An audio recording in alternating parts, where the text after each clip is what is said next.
A measure that would ultimately say the federal government can't declare a public health emergency when it comes to violent crime as an effort to try to limit the Second Amendment, something that an Indiana U.S. senator is looking to get passed. We'll see just how far it goes. Good morning. Back at it, live and local, Springfield's Morning News. I'm Greg Bishop on 92.7 WMAY, Springfield's News and Talk. You can always chime in live and local at 217-629-7970. We'd love to hear your thoughts about this. U.S. Senator Mike Braun of Indiana offering up an amendment to the Pandemic and All Hazards Preparedness Act that would prevent the administration and the Department of Health and Human Services from declaring gun violence as a public health emergency, and therefore allowing it to possibly implement executive orders limiting individuals' Second Amendment rights. This obviously is an issue that we have here right in our backyard in Illinois. We've covered extensively Illinois' ban on semi-automatic firearms and magazines over certain capacities with the litigation in the courts in the Illinois Supreme Court. We're still waiting for any kind of ruling there.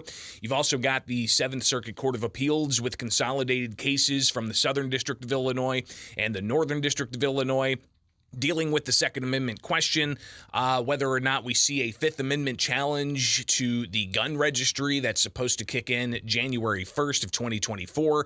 We shall see. But that's just Illinois. You've got conversations across the country when it comes to gun control, and in particular, Indiana Senator Mike Braun offering up an amendment to the Pandemic and All Hazards Preparedness Act. So you've already got the Biden administration and their HHS secretary calling for a gun violence public health emergency.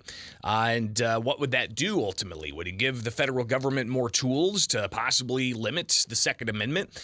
That's a big question. I think that is still very much unresolved, but Mike Braun, he's looking to limit that from happening. Here he is last week at a Senate hearing forcing a vote on this issue, and here's a minute clip of Senator Braun laying this out. During the COVID-19 pandemic, Americans saw government flourish while many of our constitutional rights were diminished. More and more, big government wants to turn everything into a national emergency. Recently, the Secretary of Health and Human Services stated that gun violence is a public health emergency. This would give HHS the ability to restrict Americans' right to keep and bear arms.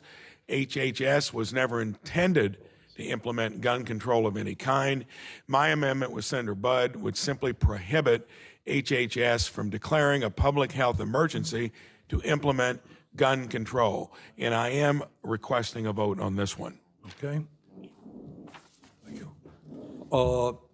In my view, it is critical that we protect the authority of the Secretary of HHS to declare public health emergencies based on science and evidence. And this would be, I think, an unfortunate precedent, and I would urge my colleagues to vote no on this amendment. So again, that was U.S. Senator Bernie Sanders responding to U.S. Senator Mike Braun during a committee hearing, and you have a majority Democrat Senate, so obviously this thing isn't necessarily going to move forward, but still raises the specter of that being a possibility, that the federal government could declare a public health emergency and somehow make some steps in executive action to limit the Second Amendment.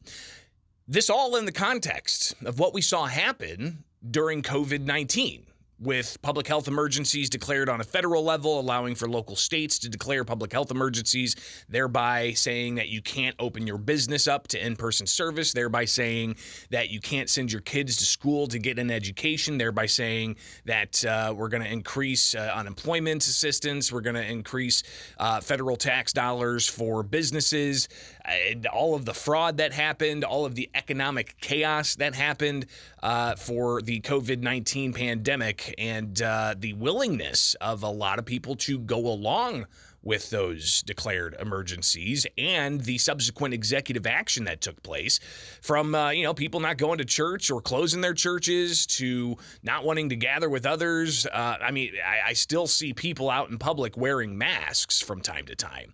So the willingness of the public to go along with such an emergency has already been displayed, and this effort by Braun in the U.S. Senate to somehow curb the government's ability to, by executive action, after a public health emergency may be declared, to limit that. And I think, we'll see this debate continue move forward when it comes to just how exactly they move with the idea of any kind of public health emergency when it comes to violent crime, especially violent crime where firearms are used. Something else, too, that's interesting to note is another piece of legislation that seems to be being brought up in the U.S. Senate from Kristen Gillibrand, and deals with 3D printed guns. And it's called the 3D Printed Gun Safety Act. And this is federal legislation. And ultimately, it would ban the online distribution of blueprints when it comes to 3D printing of firearms. Now, you guys have heard about so-called ghost guns, quote unquote, but really all they are firearms manufactured at home, which is a completely legitimate thing for people to do. From my understanding, the ATF rules state that you can essentially build your own firearm. You just can't transfer it to somebody. If you have to transfer it to somebody, it's got to have a serial number and it's got to be reported and so on. But when it comes to manufacturing your own firearms, that's completely within the bounds of the law. However, people seem to tack on a term like ghost gun to these homemade firearms, and that brings a negative connotation, and then you have this desire for more action to be taken on these, quote, ghost guns. But a lot of, different types of information out there when it comes to what exactly is a 3D printed gun. You think 3D printing, and some may think of plastic. And sure, you can make a plastic firearm that's going to shoot off one round, and I don't even think you want to hold that into your hand, right? Because it could just, your hand could... your hand could blow up.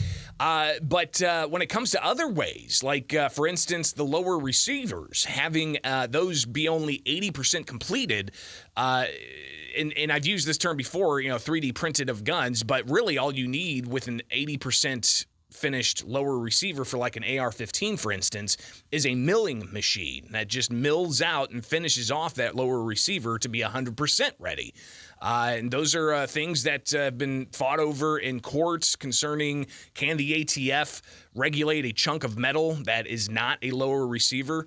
And a federal judge recently gave a preliminary injunction to plaintiffs suing the ATF over that rule, saying that the ATF can't just make up rules to, limit access to hunks of metal. But Kristen Gillibrand pushing for this 3D Printed Gun Safety Act, which would limit online distribution of 3D printed schemes and schematics. What are the First Amendment implications there, let alone the Second Amendment implications? There's a company out of Texas called Defense Distributed that has, for a while, been putting out different types of 3D schemes and schematics and blueprints that people can download, and then they can enter it into their 3D printer or their milling machine, and they can finish off these various components to make firearms at home. And one of the big questions was, if you limit those schematics and those blueprints, what are you doing to the First Amendment? Free speech, free press.